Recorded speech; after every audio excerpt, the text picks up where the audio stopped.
Alors, mon nom est Pierre Comartin. Je travaille pour la Cité du cinéma, location Michel Trudel. Je suis directeur adjoint ici. Les studios Mel sont une véritable institution dans le domaine du cinéma montréalais. Mais pour ceux qui ne savent pas exactement de quoi il s'agit, pourriez-vous nous faire un petit résumé? Première des choses, c'est le complexe cinématographique au Québec. Il n'y en a pas d'autres de la même qualité, de la même envergure. On n'a pas commencé comme ça. On a commencé il y a une vingtaine d'années dans un site à l'Expo Théâtre, ici à Cité du Havre, à 10 minutes d'ici. C'est une industrie qui a fleuri, qui a foisonné rapidement. On a grandi rapidement, l'expansion a été fulgurante. Pourquoi? Parce que les Américains ont commencé à venir tourner ici. Nous, au Québec, il y a une vingtaine d'années, le cinéma commençait à faire ses lettres d'honneur, la publicité roulait, ça allait quand même assez bien. La publicité était assez vigoureuse au Québec pendant les 20 dernières années. Le cinéma québécois, vous le connaissez, son historique, ça a évolué, c'est devenu ce que c'est aujourd'hui. Mais ce qui a vraiment fait exploser le domaine du cinéma au Québec, c'est quand les producteurs étrangers ont commencé à venir travailler chez nous. On n'avait pas de grands studios à leur offrir. Est arrivé un projet, je ne sais pas si vous connaissez le film, Pluto Nash, avec Eddie Murphy. Le producteur voulait avoir un très très grand studio, un studio de 30 000 pieds carrés. Et Michel Trudel, qui est notre président, a été bon joueur. Il a dit, bon, je vais le construire. Si je le construis, est-ce que vous venez? Puis le producteur a dit, ben oui, why not? Alors, bien sûr, l'enjeu, c'était que c'est beau construire, mais je veux dire, il faut meubler le studio, il faut louer le studio sur d'autres productions, si on veut le rentabiliser. Alors, sans savoir comment les choses allaient aller, Michel a fait construire le studio. Et comme de fait, pendant que le film se tournait, d'autres producteurs américains disaient, hey, vous commencez à avoir des studios intéressants, là, on aimerait aller voir ça. Alors, de fil en aiguille, de nombreux films se sont affilés. Et parce que de nombreux films se sont affiliés, mais là, maintenant, on est rendu avec 4 sites. Au total, on a 19 studios à offrir à des clients étrangers. Là, il ne faut pas juste parler des Américains. Là. Il y a toutes les téléséries québécoises, les films québécois, en passant par les Boys, l'Empire américain, les bons cop à cop, de père en flic. Tout ça, c'est tourné avec nos équipements ou c'est tourné dans nos studios. La publicité est toujours aussi vigoureuse. Alors, il y a une demande constante. La télévision nous occupe beaucoup. Je veux dire, voyons comment ça s'appelait, le foutu show de Julie Schneider. Allô? Le banquier?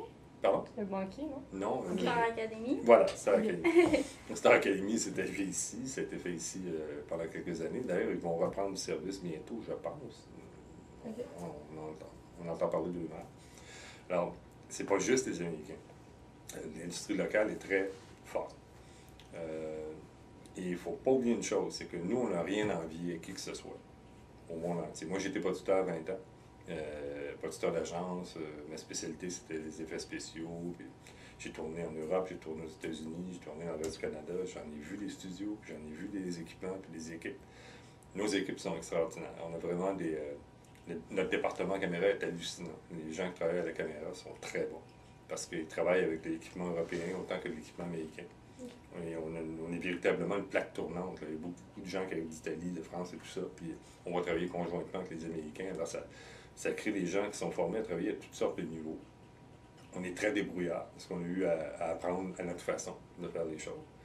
Et ce qui a permis aux Québécois, aux artisans québécois de travailler avec des équipements de fine pointe, c'est justement les Américains. Quand ils débarquent, ils n'ont pas besoin de 10 lampes comme ça, ils en ont besoin de 50, 60, 100. Alors ça nous permet d'acheter l'équipement et de le rentabiliser sur les productions qui viennent de l'extérieur, les grosses productions. Et nos techniciens, nous, ont accès à cet équipement-là. Ça veut dire qu'on n'a rien envié aux autres pays. On travaille avec des équipements de fine pointe. On a tout ce qu'il faut. On tournerait à Hollywood, on trouverait les mêmes choses qu'on trouverait là-bas, ici. Alors, il n'y a pas de problématique là-dessus. Mais qu'est-ce qui fait que les gens viennent tourner ici? Il y a d'autres choses. C'est que, de un, on offre des crédits d'impôt via le gouvernement. On a travaillé beaucoup avec Jean Charest, le gouvernement Charest, pour obtenir des crédits d'impôt qui sont attirants pour les Américains ou les gens d'Europe. C'est quoi un crédit d'impôt? C'est que lui, notre client, il arrive avec $1 et on lui dit, tiens, si tu me donnes $1, je te redonne 30 sous. Alors, c'est génial. Alors, lui, s'il arrive avec 30 millions, 60 millions, peu importe, on lui redonne son 25 ou 30 %. Puis lui, il tourne ici. Et il ne faut pas oublier qu'un film, il y a des retombées économiques majeures. Quand les gens viennent tourner, c'est des milliers de personnes qui travaillent, c'est des hôtels, des restaurants, l'essence, les limites. C'est énorme. Alors, quand ils viennent, il y a des retombées économiques. Et on peut les calculer de la façon suivante, c'est que si vous prenez un film de 30 millions, mais si vous multipliez par 2,4, ou 2,2 pour être plus précis, ça vous donne les retombées économiques directes de ce film-là chez nous. C'est de l'argent. C'est beaucoup d'argent. Alors, au niveau touristique, au niveau... Aïe aïe. Et quand les gens débarquent, mais c'est pas 10 personnes, ce sont des centaines, des centaines, des centaines, des Américains qui débarquent, nos techniciens qui débarquent. On évalue à 3-4 000 personnes qui travaillent à temps plein sur ce type de production-là. Puis là, on ne parle même pas de l'industrie locale, on parle juste des quelques gros films qui rentrent par ici par année. Okay. C'est énorme. Là. Alors, en plus de tous les techniciens qui travaillent sur les séries télé, la télévision en tant que telle, les films qui se font ici, il y en a beaucoup. C'est incroyable. Alors, donc, la demande est très pressante. Là, comme là, c'est drôle, vous avez un moment creux. On vient de terminer Immortals, puis là, les publicités annuelles s'essoufflent. On arrive à la période de Noël. Mais en décembre, déjà, il y a des compagnies qui débarquent et des films qui vont commencer. On sait d'ores et déjà que les locaux, les studios vont être loués à pleine capacité là, pour presque l'année à venir. Et oui, il va y avoir beaucoup, beaucoup de travail. C'est pas ça qui va manquer. Et bien sûr, vient avec ça le phénomène des effets spéciaux.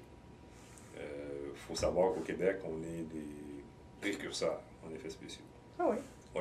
Oui. À cause de Softimage, à cause de logiciels qui ont été développés ici. On a développé des gens qui travaillent dans le 3D, dans les effets spéciaux, qui sont très, très, très, très habiles. Okay. D'ailleurs, si on va à Silicon Valley, en Californie, toutes les grandes industries d'effets spéciaux puis de 3D, il y a de fortes chances d'entendre un tabarnak, un calice de temps en temps dans une salle de montage. Parce qu'il y a beaucoup, beaucoup de Québécois. Il y en a beaucoup. Hybride Technologie, qui est une entreprise montréalaise, québécoise en fait, mais ils sont à Piémont, ici, à quelques minutes de Montréal. Ils font énormément d'effets spéciaux dans plein de films que vous avez vus. C'est incroyable. Voir leur reel, je vous invite à aller sur leur site, là, Hybride Technologie. Vous allez voir, c'est hallucinant. Ils en ont fait plusieurs. Alors, on n'a pas réellement grand-chose à envier à qui que ce soit. On a tout ce qu'il faut. On a les gens qu'il faut, les costumes, la construction. On a des gens qui sont hallucinants là-dessus. L'entreprise Brochu, les frères. Ils font ça depuis des trentaines d'années. Puis quand Scorsese est venu tourner Aviator ici, il a tellement aimé leur travail que l'hiver passé ou l'hiver d'avant, je ne me souviens plus, Scorsese tournait un film à Boston, je crois. Enfin, il a fait faire tous les décors ici à Montréal par les brochus, puis on shippait ça dans le container, puis on travaillait avec les décors là-bas. Alors, ça montre à quel point on a des gens là, qui sont écœurants. Maquillage, coiffure, les électriciens, les machinistes. On a des gens hallucinants. Alors,